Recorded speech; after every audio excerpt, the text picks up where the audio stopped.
So GPT-4 just released to the general public. Most people are waiting to get their hands on it, but it's been available for a few weeks in an open preview.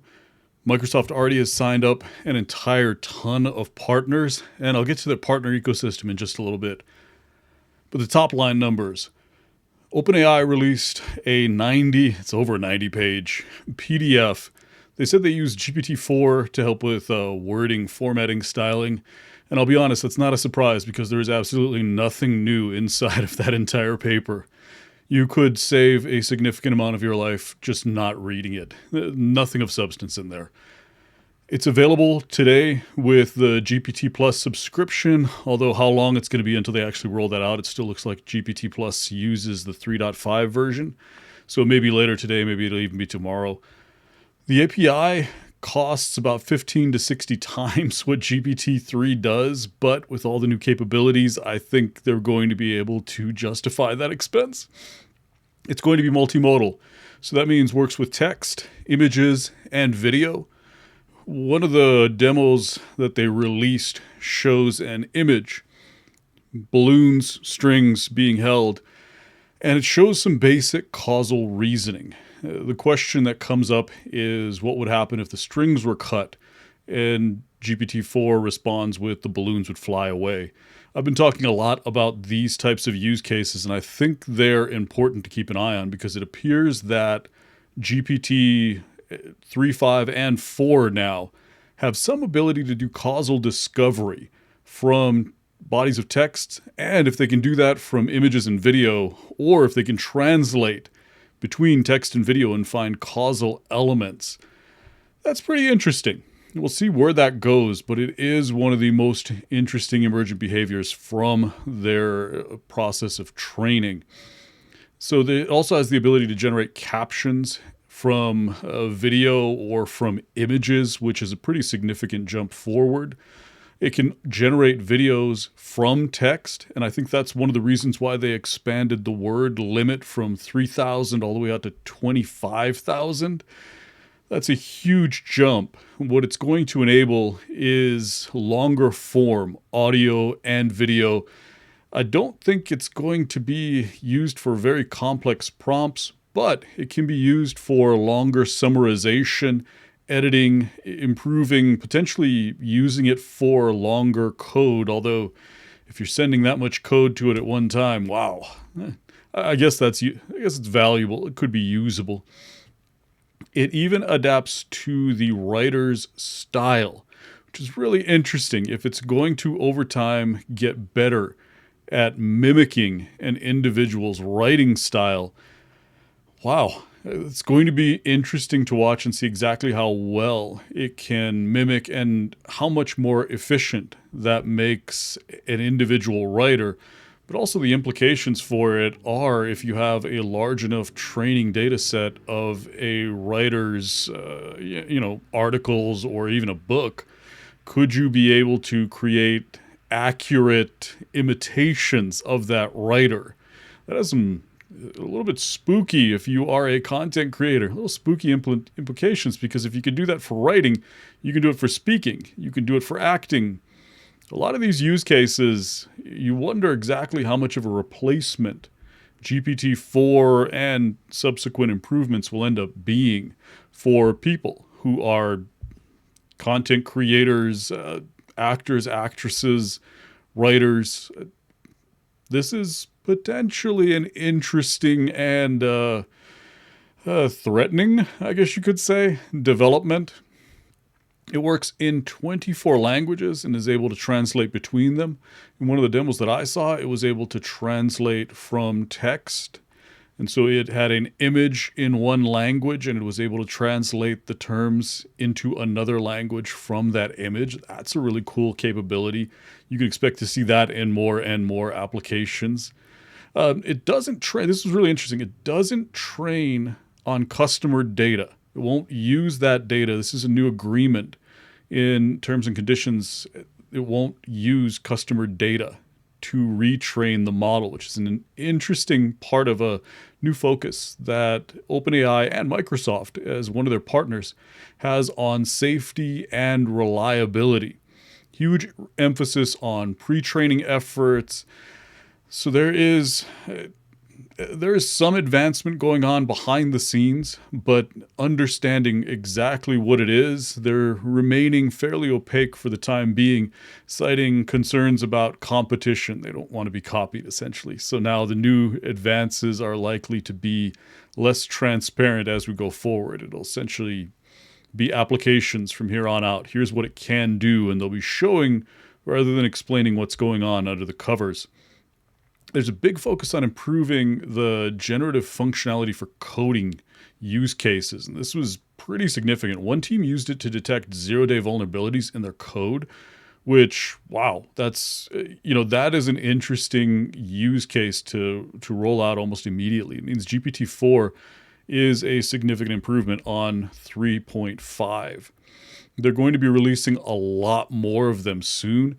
And what stands out to me is just that big jump between 3.5 functionality for coding and 4.0. It appears significantly more functional. It also makes me wonder, what happens next? How much more functional is the next version going to be? Will they be able to continue to maintain this pace of improvement? Or will we begin to see diminishing returns? It's one of those things that only time will tell. It is really quick to integrate and deploy. That's something that they wanted to emphasize, how quick and easy it is to leverage GPT-4, integrate it into existing business applications or internal apps, customer-facing products to build new products on top of it.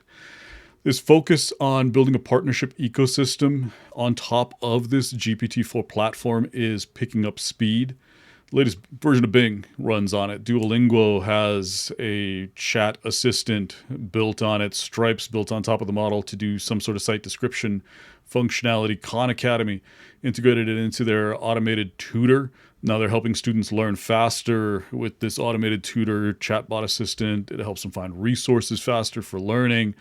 Poe, which is Quora's chatbot, released a GPT-4 version. They also have Claude, which is interesting. They allow users to have both of them, and they just released a subscriber version of that today. Be My Eyes created a very interesting intelligent assistant for the blind. Basically, it takes images and creates a text description explaining what that person would be looking at if they were able to see. This is the first in a wave of new personal assistants, and this is one of the many creative use cases that we're going to see come out over the next 30 days. Morgan Stanley has a little bit more of a vanilla use case. They built a wealth advisor on top of ChatGPT. Essentially what they did was retrain GPT-4 on top of their documentation, wealth management knowledge base, and they made that available to customers with this chatbot. So it's a basic example of personal assistants that are built on internal bodies of knowledge, and you will see hundreds of these roll out in the very near future. Pretty much any company that has this sort of a body of knowledge will be building on top of one of these large models. Microsoft's creating confidence metrics, which is kind of interesting. Provide guidance on inference quality, and it's another way that they're trying to really address the reliability concerns that people have around implementing these new large language models in enterprise apps for higher reliability, even customer-facing use cases when it absolutely has to work, or the business could lose some face, lose some footing in the customer landscape. So there's also this concept that Microsoft's rolling out of CoPilot everywhere. CoPilot is basically the new Clippy. And what Microsoft wants to leverage GPT-4 to do is disrupt legacy software completely. Most significant implications from their implementations are adoption of AI into enterprise apps and really making it a differentiator. If your enterprise app doesn't have one of these integrations, they're offering an alternative now in the Microsoft suite. Everything from Office to Power BI and way beyond. They are rolling out these new features and functionality that are built on top of what they're calling CoPilot, which is the intelligent assistant. Like I said, I think it's the new Clippy. Maybe they don't want me saying that, but that's what it really appears like from a look and feel standpoint. And they want to disrupt enterprise applications using GPT-4 as a competitive advantage. It's really that focus on how fast it is to implement and deploy apps built on top of GPT-4 and OpenAI's platform. That's the theme. That's where they see their revenue coming from, but they also know that from an adoption standpoint, that's going to be the main driver, is getting these partners on the ecosystem, proving that the functionality is ready for prime time and not just from a cool demo and interesting, hey, look, Bing uses it, sort of, but showing that companies are building reliable applications on top of GPT-4. That's huge for them because that's the new push, is this partnership, the ecosystem, building on top of the platform. Their demo is just about an hour off, so it'll be interesting to see what other use cases they highlight and feature. But going forward, that focus on integration and partnerships, that would be my biggest takeaway. If you're going to take one thing away from watching this video, it would be they want a ton of people to build on top of their platform. So you're going to hear more and more of these use cases put forward. But also, if you're working in a data team, expect a deluge from C-level leaders. What can we do? Where can we integrate? What comes next? These will be questions that you need to have some answers for. Start thinking about how you could integrate the features and functionality into your existing digital apps. Look for some opportunities to do that. Also, think about this construct of retraining. How could you retrain these models to leverage GPT-4's functionality to build best-in-class functionality or intelligent assistance, or even in more creative ways? That multimodal, it's going to open up some very interesting use cases to be able to go back and forth from video to text, images to video, video to text again. These are where some of the more interesting innovations will likely come from. Some of the higher value use cases will come from those directions. So this is what you should be thinking about and getting ready for, is from a business standpoint, what are you going to do with this? If you're having trouble coming up with ideas, or if the paradigm still doesn't make sense to you yet, I've got a mini course that I put out. It's self-paced. I'll put a link to it in the description of this video. Go ahead and sign up for that class. It'll take you from zero to understanding how to do opportunity discovery, how to get the short wins, what are the longer term implications, how to do this retraining, what is that paradigm, what kind of changes you need to make to data engineering, data curation in order to support those use cases and build on top of GPT-4. So if you're having trouble, like I said, I got a course for it. I'll take you through it and help you understand everything from 0 to 100. Go ahead and take that. Otherwise, just sit down with your data team, start getting some ideas together, sit down with stakeholders, with customers, C-level leaders, just be ready for it and be open to these conversations, because I see significant potential for just a range of functionality and applications. They're going to highlight customer service as one of the main initial use cases and early adopters.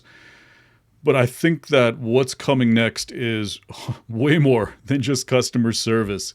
So keep an open mind, start thinking about it, and get ready for the deluge of requests.